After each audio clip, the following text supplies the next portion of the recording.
우리 세례받은 청년들 사실 시간 관계상 간증은 다 못하지만 좀 어떤 친구들인지 어떻게 믿음을 갖게 됐는지 잠깐 소개하고 설교를 시작하려고 합니다. 대신 설교가 좀 짧으니까 너무 걱정하지 마십시오. 우리 김호수 청년은 한 2년 반 정도 전부터 이제 신앙생활을 좀 본격적으로 시작을 했는데 계기가 공교롭게도 두 청년 모두 아버님 때문에 신앙생활이 깊어졌습니다. 우리 호수 청년은 이제 한 3년쯤 전에 아버님이 우리 교회에 나오셔서 신앙생활을 시작하셨는데 6개월 만에 이제 췌장암으로 돌아가셨습니다. 근데 아버님께서 보여주신 그 믿음이 참으로 귀했습니다. 오히려 걱정하는 식구들과 또 저에게 위로하시기를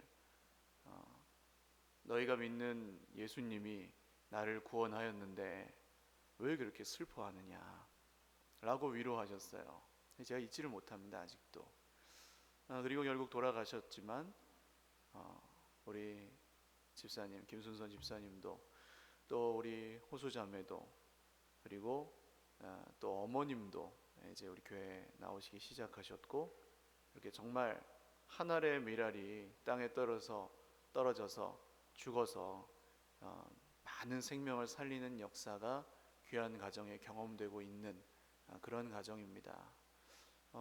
그때부터 이제 믿음이 확 이제 하나님께서 불일 듯 일어나게 하셔서 지금 아주 열심히 주님 앞에서 충성하며 순종하며 달려가고 있습니다. 굳이 이런 이야기를 함께 나누는 것은 우리가 믿는 예수님이 얼마나 좋은 분인지, 얼마나 대단한 분인지, 얼마나 우리를 절망 가운데, 문제 가운데에서 건지실 수 있는 분이신지를 좀 함께 나누고 또 호흡하기 위해서입니다. 정말 기쁘고 감사한 일인데요. 다시 한번 귀한 가정과 우리 호수자매에게 박수하겠습니다.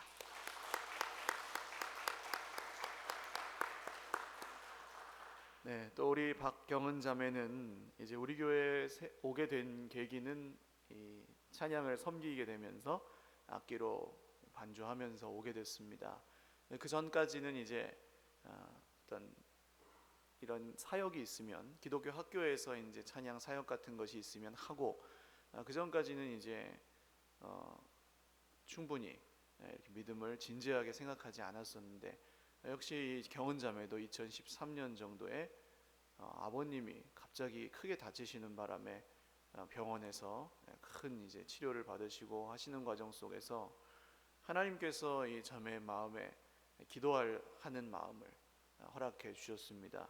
그리고 편찮으신 그 중에도 감사하는 기도를 드리게 하셨다고 해요. 그때부터 이제 경은자매의 마음이 열리고, 신앙생활은 혼자서 그냥 하는 것이 아니라 공동체 안에서 주고받으며 또 누리면서 하는 것이구나 하는 마음이 들어서 교회에 자연스럽게 연결이 되고, 또 지금 말씀 안에서 또 청년부 안에서 열심히 또 순종하면서 예배를 섬기고 믿음 생활하는 중에 있습니다. 우리 경은자매에게도 다시 한번 박수하겠습니다.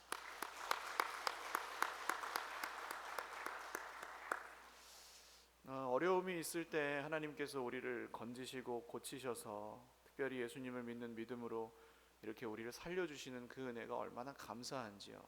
그러니까 우리가 이 세례를 그냥 어떤 의식이나 형식적인 것이 아니라 정말 우리가 다시 살아나는 그런 일로 여길 수 있는 것 같습니다. 정말로 원하기는 예수님을 믿는 믿음에 대해서 이럴 때마다 더 깊이 생각하시고 또 묵상하시며 감사하시는 계기로 삼으시고, 또 우리 안에 역사하시는 주님의 그 역사하심이 물론 우리가 눈으로 예수님을 볼 수는 없지만 그럼에도 불구하고 정말 부정할 수 없게끔 나타내시는 이런 증거들로 인하여 함께 기뻐하고 또 즐거워하셨으면 좋겠습니다.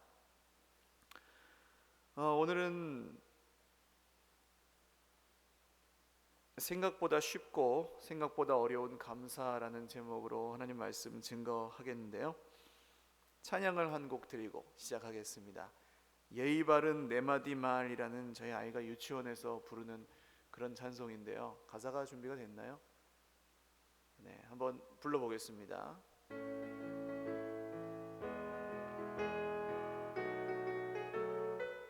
하나님이 기뻐하실 예의 바른 네 마디 말 먼저 하세요. 미안합니다. 감사합니다. 제가 한 번 더 하겠습니다. 하나님이 기뻐하실 예의 바른 네 마디 말 먼저 하세요. 미안합니다. 감사합니다. 제가 할게. 온 세상을 바꾸어 줄 예의 바른 네 마디 말 먼저 하세요. 미안합니다. 감사합니다. 제가 할게요. 아멘. 동요 같은 찬양이지만 저는 굉장히 좋은 찬양인 것 같습니다. 저는 아침마다 부릅니다. 왜냐하면 우리가 먼저 하세요, 미안합니다, 감사합니다, 제가 할게요, 중요하다는 걸 알면서도 참 무엇 때문인지 하지 못하는 말들이잖아요. 자존심 때문일 수도 있고 여러 가지 이유가 있겠죠. 오늘 그 중에 감사합니다라는 말에 대해서 함께 말씀을 나누려고 합니다. 우리가 주님께 감사하면서 살 때 하나님께서 우리에게 주시는 축복은 무엇일까요? 첫 번째로, 감사는 우리의 순종을 온전하게 합니다. 예수님께서 어떤 마을에 계실 때의 일입니다. 나병 환자 10명이 멀리 서서 예수 선생님이여 우리를 불쌍히 여기소서 하고 소리를 질렀습니다. 물론 멀리 있으니까 멀리 있는 예수님에게 들릴 정도로 크게 소리를 질렀겠죠. 이 선생님이라는 호칭은 누가복음에서 보시면 제자들이 예수님을 부를 때 쓰는 말입니다. 이 나병 환자들은 예수님의 제자들은 아니었지만 예수님이 자기들의 병을 고쳐주실 수 있다는 사실을 믿었던 사람들입니다. 그래서 멀리 서서 소리를 질렀고 예수님이 그 소리를 들으셨어요. 예수님이 이 10명의 문둥병 환자들을 보시고 그 자리에서 말씀하십니다. 가서 제사장들에게 너희의 몸을 보여주거라. 왜 예수님은 고쳐달라는 사람을 고쳐주시지는 않고 제사장에게 가라고 하셨을까요? 그 이유는 구약 성경에 보시면 이 문둥병 환자들은 자기 몸이 나으면 바로 그냥 집으로 갈 수 있는 게 아니고 제사장에게 가서 확인을 받고 정한 예물을 드리고 절차를 밟아야 병이 나았다는 확인을 받고 다시 마을로 들어갈 수 있었습니다. 그전에는 그냥 밖에서 살고 가족들과 함께 살 수도 없고 마을 안에 들어올 수도 없는 그런 신분이었습니다. 그런데 예수님이 이 사람들에게 그럼 먼저 뭐라고 하셔야 됩니까? 문둥병아 나을지어다 이렇게 하셔야 되잖아요. 그 다음에 제사장이죠. 근데 왜 그 절차는 생략하시고 이 제사장들에게 먼저 가라고 하셨을까요? 얼마 전에 요한복음 2장에서 우리가 말씀을 함께 나누었을 때 가나의 결혼식 기억나십니까? 이 물이 포도주로 변했던 사건이죠. 근데 예수님이 물아 포도주로 변해라 그러지 않으시고 떠서 갖다 주어라 그러셨을 때 언제 변했는지는 모르지만 물이 포도주로 변했던 그런 사건을 얼마 전에 함께 나누었습니다. 언제 변했는지는 모르지만 변했습니까? 안 변했습니까? 변했습니다. 할렐루야. 사랑하는 여러분, 예수님의 말씀은 때때로 우리가 이해할 수 없는 원리일 때도 있습니다. 때때로 우리가 정말 받아들이기 어려울 수도 있습니다. 때때로는 정말 우리의 현실과 맞지 않는 것처럼 느껴지실 수도 있습니다. 그러나 한번 따라하십시오. 한국말은 끝까지 듣고 예수님의 말씀은 지키고 봐야 한다. 할렐루야. 지키고 봐야 합니다. 순종입니다. 이 사람들이 말씀을 듣고 제사장에게 갑니다. 예수님은 우리가 참 어렵지만 그래도 순종할 때 감사할 일을 주시는 줄 믿으시기를 주님의 이름으로 축원합니다. 그래서 놀라운 일이 생깁니다. 가는 동안에 몸이 깨끗해졌습니다. 할렐루야. 10명이 다 말씀에 순종해서 갔고 가는 동안에 몸이 깨끗해졌어요. 완전히 나았습니다. 근데 그 중에 한 사람이 큰 소리로 하나님께 영광을 돌리면서 돌아왔습니다. 그리고 어떻게 합니까? 16절을 같이 한번 읽겠습니다. 시작. 예수의 발 아래에 엎드려 감사하니 그는 사마리아 사람이라. 아멘. 예수님의 발 아래에 엎드려서 감사를 드렸습니다. 그 당시에는 문둥병에 걸리면 가족과 생리별이에요. 마을에서 살 수가 없습니다. 그러니까 이 사람들은 죽지 않았는데도 죽은 것처럼 살아야 됩니다. 남들 눈에 띄면은 이 부정한 놈들 하면서 돌을 맞을 수도 있고 그랬습니다. 그래서 문둥병이 나으면 죽었다가 살아난 것과 똑같은 이치입니다. 그러면 한 사람이 지금 예수님께 돌아와서 엎드려서 감사하는 것은 특별한 일입니까? 아니면 당연한 일입니까? 죽었다가 살아난 사람은 감사를 해야 돼요? 안 해야 돼요? 해야 됩니다. 그런데 놀라운 일이 있죠. 17절을 읽겠습니다. 시작. 예수께서 대답하여 이르시되 10사람이 다 깨끗함을 받지 아니하였느냐? 그 9은 어디 있느냐? 9명은 어디 갔냐는 겁니다. 이게 놀라운 일이에요. 한 명이 와서 감사한 것보다 9명이 오지 않은 게 더 놀라운 일입니다. 죽었다가 살아났으면 당연히 와서 감사를 드리는 게 맞지요. 제가 엊그저께 사랑니를 뽑았습니다. 지금 이쪽이 좀 부어있죠.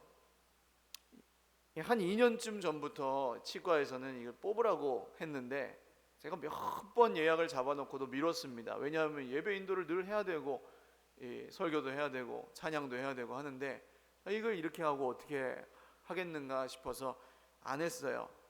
근데 염증이 자꾸 생겨서 결국 어쩔 수 없이 지난주 금요일에 치과에 갔다가 뽑았습니다.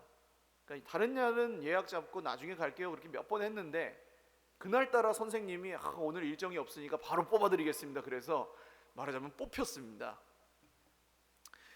근데 여러분 알터니가 빠지면 어떻게 됩니까? 한번 따라하십시오. 시원합니다. 할렐루야. 그래서 제가 이게 나오면서 이 아픈데도 선생님 고맙습니다. 선생님 감사합니다. 이렇게 인사를 몇 번 하고 나왔어요. 왜냐면 진짜 고마웠거든요. 이 알터니를 염증의 근원 그 깊숙이 들어있어서 어떻게 할 수 없는 그거를 1시간 내내 이렇게 열심히 수술해가지고 뽑아주셨으니까 얼마나 고맙습니까? 이 하나를 뽑아내어 주어도 이렇게 감사한데 하물며 내 인생에 있는 모든 죄를 제거하시고 할렐루야 또 우리 인생에 있는 모든 문제의 근원을 뿌리째 뽑아주신 우리 구주 예수 그리스도께 감사하는 것은 당연한 일인 줄로 믿습니다. 감사하실 수 있기를 주님의 이름으로 축원합니다. 근데 감사가 쉽습니까? 어렵습니까? 이 질문 자체가 어렵죠. 쉬운 것 같기도 하고 어려운 것 같기도 합니다. 그러나 감사를 드리는 것 자체는 그렇게 어려운 일이 아닙니다. 한번 같이 해보겠습니다. 하나님 감사합니다. 예수님 감사합니다. 할렐루야. 정말 감사하세요?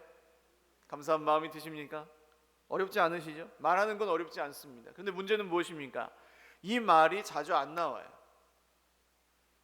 해야 되는데 자꾸 잊어버려요. 이 9명은 다 그냥 갔습니다. 물론 다 감사했겠죠, 어느 정도는.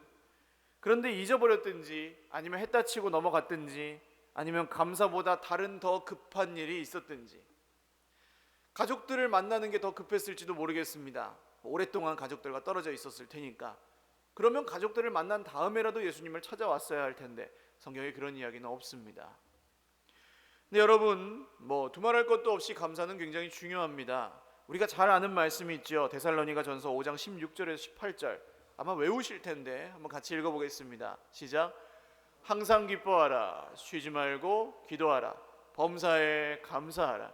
이것이 그리스도 예수 안에서 너희를 향하신 하나님의 뜻이니라. 아멘. 감사가 누구의 뜻입니까? 그리스도 예수 안에서 너희를 향하신 우리를 향하신 하나님의 뜻입니다. 우리는 그러면 누구의 뜻을 따라 사는 사람들입니까? 예수님을 믿으신다면 우리는 하나님의 뜻을 따라 사는 사람들입니다. 그러면 하나님의 뜻을 따라 사는 걸 두 글자로 뭐라고 할까요? 순종이라고 합니다. 한번 따라 하십시오. 감사가 순종의 완성이다. 할렐루야. 순종했어요. 9살, 10사람 모두 순종해서 나음을 입었습니다. 그런데 9사람은 뭔가 마지막에 부족했습니다. 그게 뭐였냐 하면 감사였다는 거죠. 활용점정이라는 말이 있습니다. 그림을 다 그려놓고 결국 점을 찍어야 될 때가 있어요. 마무리. 근데 그 마무리가 바로 우리 신앙에서는 감사입니다. 언제 무엇을 하든 어디에 계시든 감사로 시작해서 감사로 마치실 수 있기를 주님의 이름으로 축원합니다. 두 번째로, 감사는 우리를 예수님께 돌아오게 합니다. 10명이 모두 순종했습니다. 그리고 나음을 입었습니다. 구원을 받았습니다. 누가 덜 받고 더 받은 건 없었습니다. 그런데 예수님께 돌아온 사람은 몇 사람이에요? 단 한 사람이었습니다. 모두 감사했겠지요. 그러나 진짜로 감사하는 사람만 예수님께 돌아왔습니다. 누가 돌아왔습니까? 16절 마지막에 보시면 사마리아 사람이었습니다.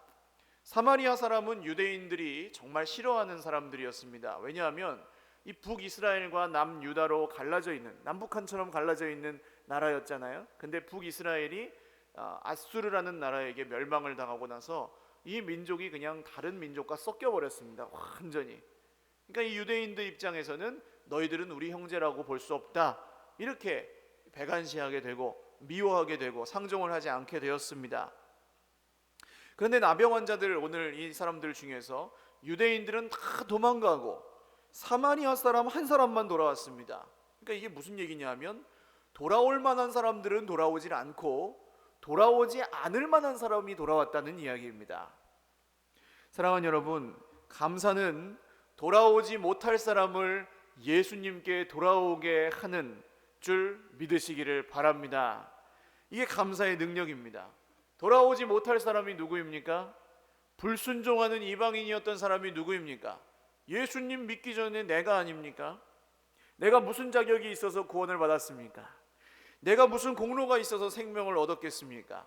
내가 무슨 지혜가 있어서 나음을 입고 성경의 비밀들을 깨달았겠습니까? 아무것도 없었지만 우리는 구원을 받았습니다. 할렐루야. 그러면 우리가 드릴 것은 뭐밖에 없어요? 감사밖에 없는 겁니다. 날마다 감사하시기를 주님의 이름으로 축원합니다. 우리 오늘 형제 자매들 중에는 이 감사를 드리다가 주님 앞에 돌아오신 분들도 있습니다.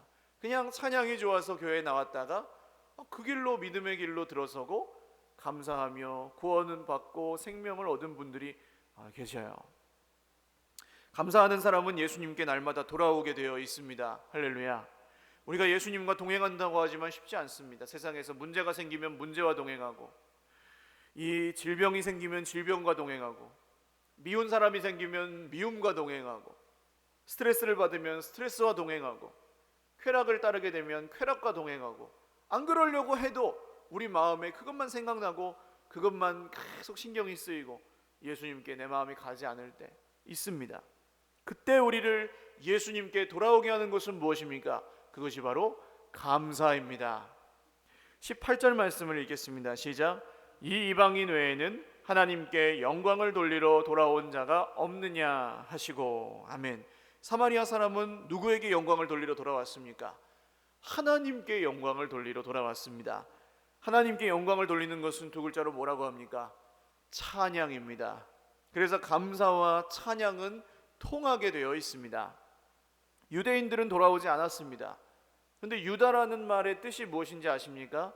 바로 찬양입니다.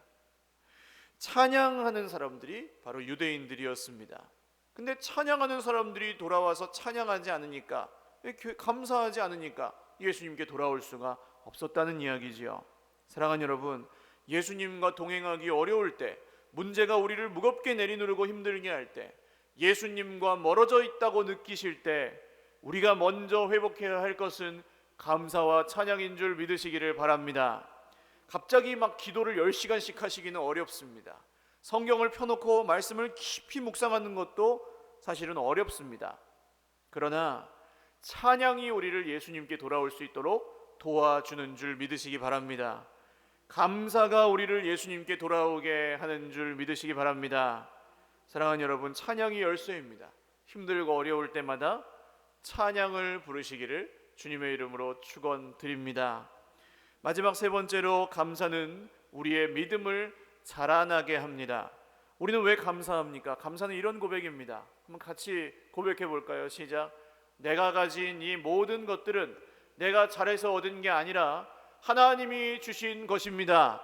내 것이 아니라 하나님의 것입니다. 아멘. 할렐루야. 네, 여러분, 이게 감사입니다.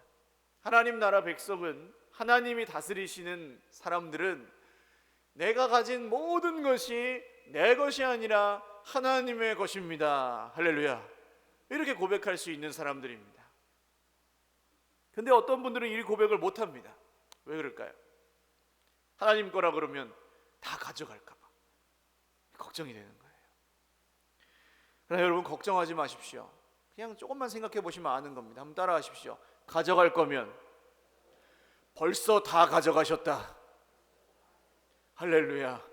근데 아직 안 가져가신 거는 앞으로도 그냥 주신다는 말씀이에요.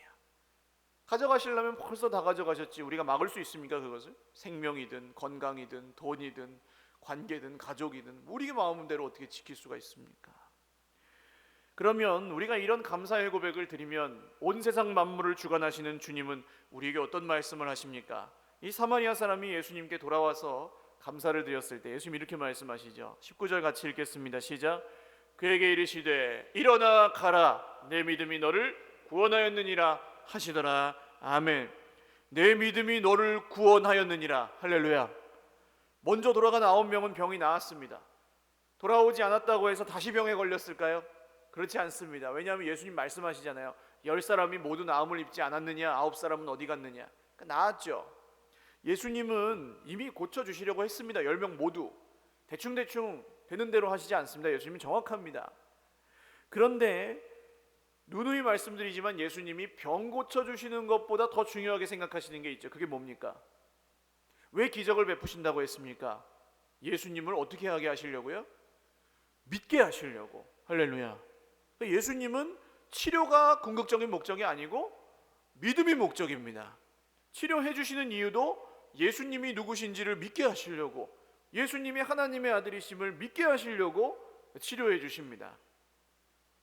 왜 그렇습니까? 한번 따라하겠습니다. 육신의 병을 고치면 100년을 살고 예수님을 믿으면 영원히 산다. 할렐루야. 100년 사는 게 좋습니까? 영원히 사는 게 좋습니까?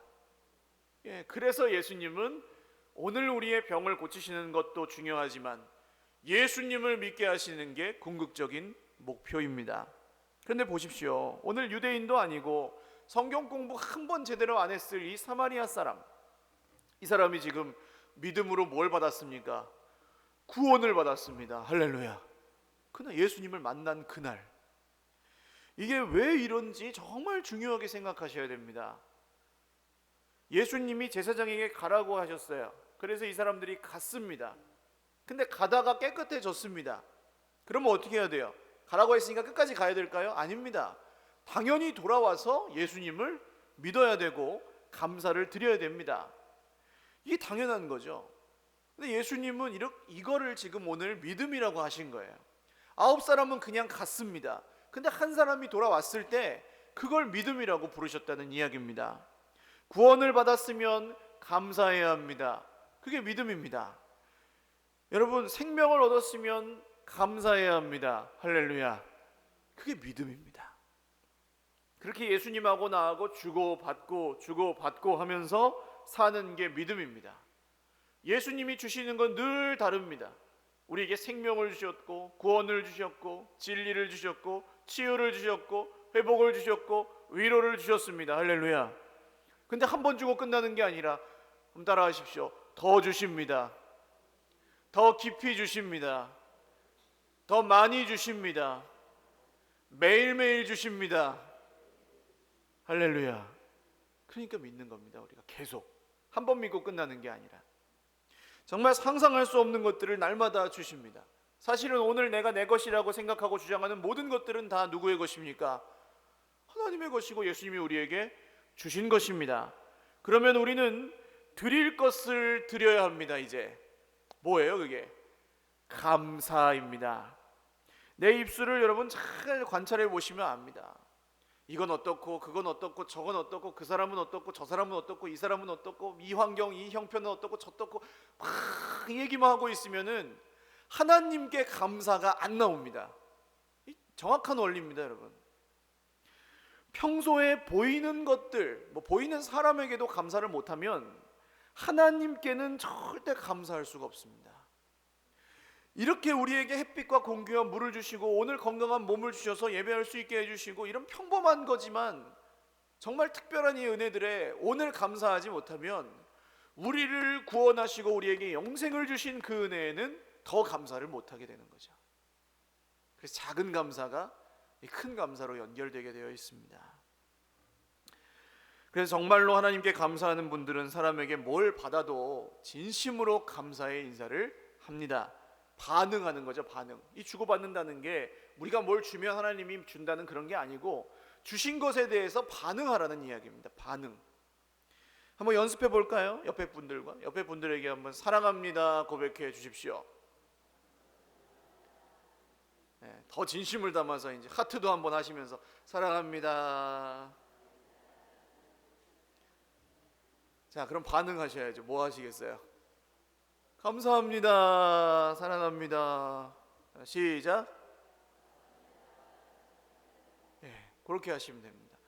당연하죠. 이렇게 하는 게 사랑합니다 했는데 이러고 있으면 되겠어요? 사랑합니다 했으면 감사합니다가 돌아오는 게 맞습니다. 돈 받은 것도 아니고 뭐 보낸 것도 아니지만 사랑만 받아도 감사합니다.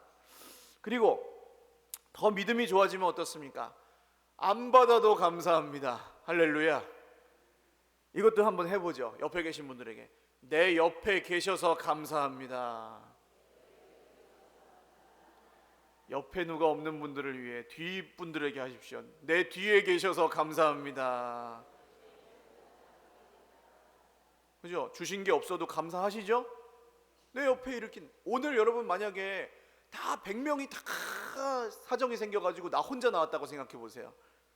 예배를 드리기가 쉽겠어요? 어렵겠어요? 어렵죠. 제가 가끔 그럴 때 있어요. 추석 같은 때 새벽 예배 드리면요 아침에 저 혼자 나와서 있어요. 그럼 예배 드리기가 어렵잖아요 제가. 그러나 여러분 옆에 계셔 주신 것만으로도 감사합니다. 이 고백이 나오면 보이지 않는 하나님께서 거기 계셔 주시는 것만으로도 감사합니다. 할렐루야. 이 고백이 나온다는 거죠. 여러분 감사하는 게 어렵게 느껴지시는 분들은 먼저 옆에 있는 형제 자매들에게 감사하는 것을, 가족들에게 감사하는 것을 먼저 훈련해 보시기를 바랍니다. 주는 게 없어도 그냥 있어 주시기만 해도 감사. 부모님이 그렇잖아요.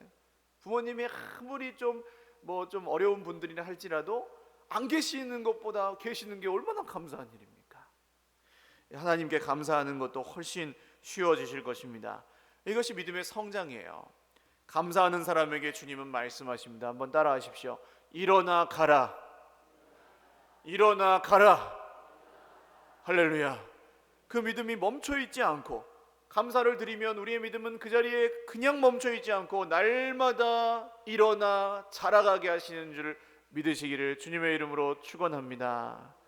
사랑하는 여러분, 감사는 쉽지만 어렵습니다. 그러나 불가능하지는 않습니다. 받을 때만 감사한다면 그건 세상 사람들도 다 합니다. 그러나 오늘 우리는 받지 못해도 감사하고 보이지 않아도 감사하고 먼저 감사하고 온 세상을 바꾸어줄 하나님이 기뻐하시는 그 한마디 감사합니다를 늘 우리 입술에 가지고 살아가시기를 주님의 이름으로 축원을 드립니다.